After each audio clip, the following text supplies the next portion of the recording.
Hare Krishna. Hare Krishna. We're reading from Teachings of Queen Kunti. So, reading from the introduction.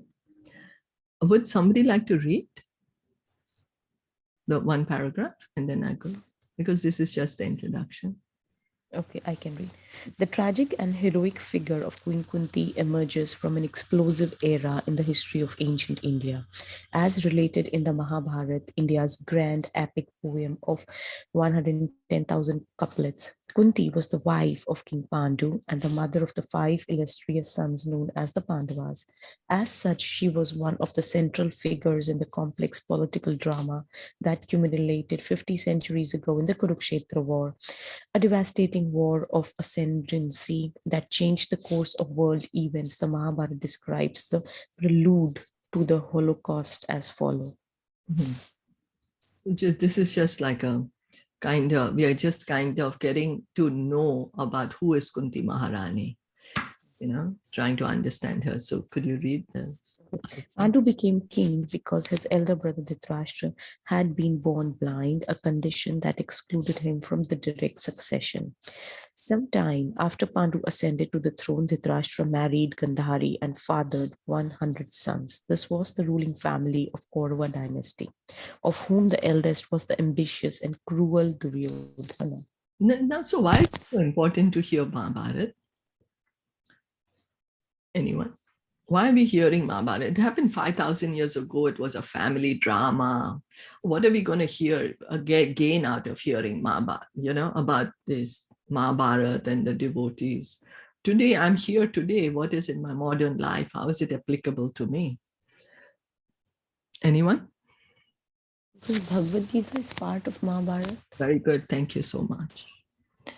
Because Vyasadeva wanted, when we give medicine to the children don't want to take the medicine if it's bitter, but you can sugarcoat the medicine. So sugarcoat. So he put the Mahabharata, put the Bhagavad Gita in the Mahabharata. And then what do we learn of? So Bhagavad Gita, that's the main point of Mahabharata. But also studying the Mahabharata, what do we gain out of it? Studying the different characters of Mahabharata, the dealings, what do we gain out of it? We gain that how we should live in this world. That's the reason the Mahabharata is given to us. And it just happened 5,000 years ago. So it's very applicable to us. Family politics, drama, it keeps happening everywhere. It's not that we are aloof to it. If we say, oh, I'm not the soul, I'm not the body, I'm the soul. So I need to know only thing about the soul. Why should I listen to these things? It's nonsense for me. But how do we behave when we are inside the body? Okay, we are the soul, that's right. But right now we are in the body. And how do we deal with each other? What shall we do in circumstances? What is to be done? This is the reason Mahabharata is so important. When we try to analyze the characters, when we try to understand, oh, what did the Pandavas do? They were going under so much distress. And what was their attitude towards their distress? How did they overcome all their distresses? What was Duryodhana's attitude? What was he doing? And so which qualities do I want to encourage in me?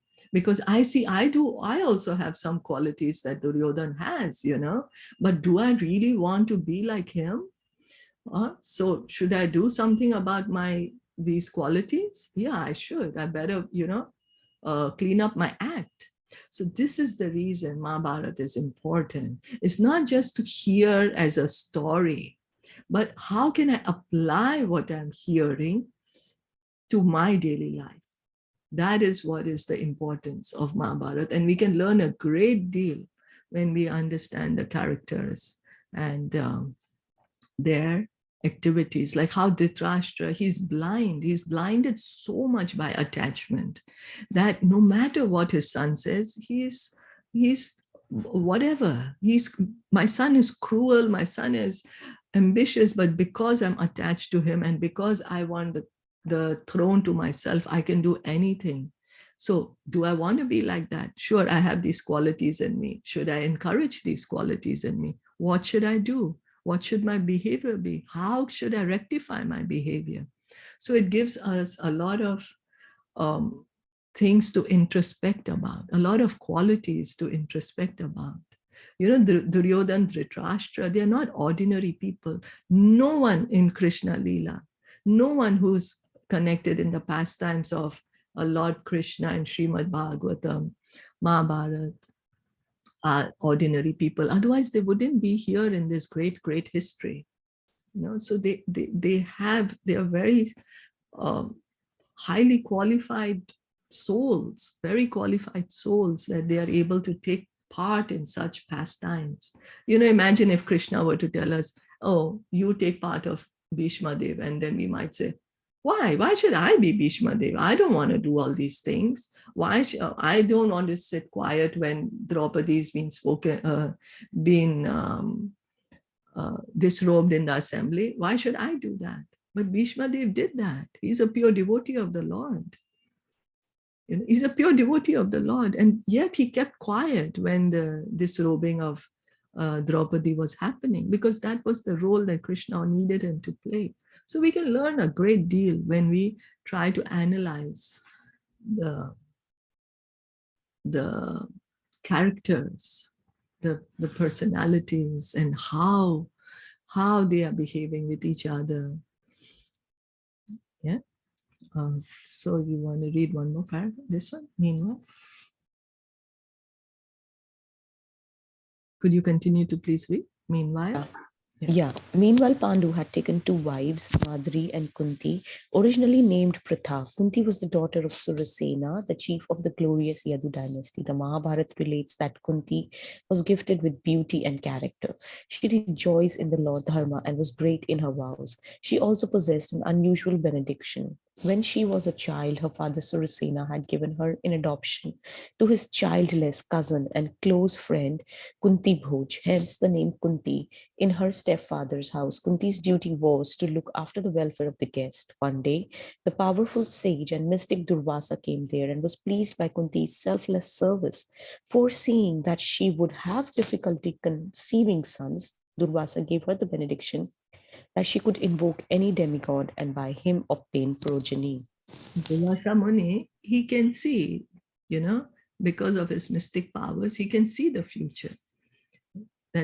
So we might say, oh, Durvasa Muni always getting angry, but he's a great personality. That's the part he was given to play. He's a very great personality.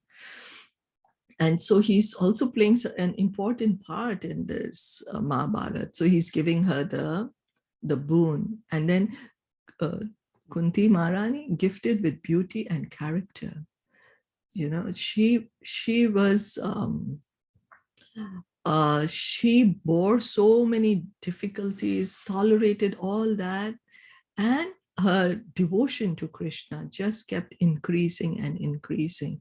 Not that, oh, Krishna, you're putting me so much difficulties, I don't want you anymore. No, she's going through the difficulties and she says, let me get these difficulties more and more. That is her character. She has so much love for Krishna. In the Vatsalya Ras, in Srila Rupa Goswami, Bhakti Rasamrit Sindhu, the Vatsalya Ras of Krishna, Kunti Devi comes seventh, which is we might say, oh, seventh is why? Well, such a low number. But from millions and millions of people, she's number 7, which is a really high status. First is Yashoda Mai. Second is Rohini. And third is, I forget then. I know there's Devki, Nanda Maharaj, Devki Vasudev. And then there's one more person, and then is Kunti Maharani. So she has this devotion to Krishna, and that was her main beauty and her main character. That was her main strength, her devotion to Krishna. Shall we stop here for today? Hope that's okay. Did we read for about 10 minutes? I'm not sure. Even I did not see. Read this after Kunti. Yeah. Can I read this one? Okay. After Kunti married Pandu, he was placed under a curse that prevented him from begetting expecting children. So he renounced the throne and retired with his wives to the forest. There, Kunti's special benediction enabled her to conceive at her husband's request 3 glorious sons. First, she invoked Dharma, the demigod of religion. After worshipping him and repeating an invocation Durvasa had taught her,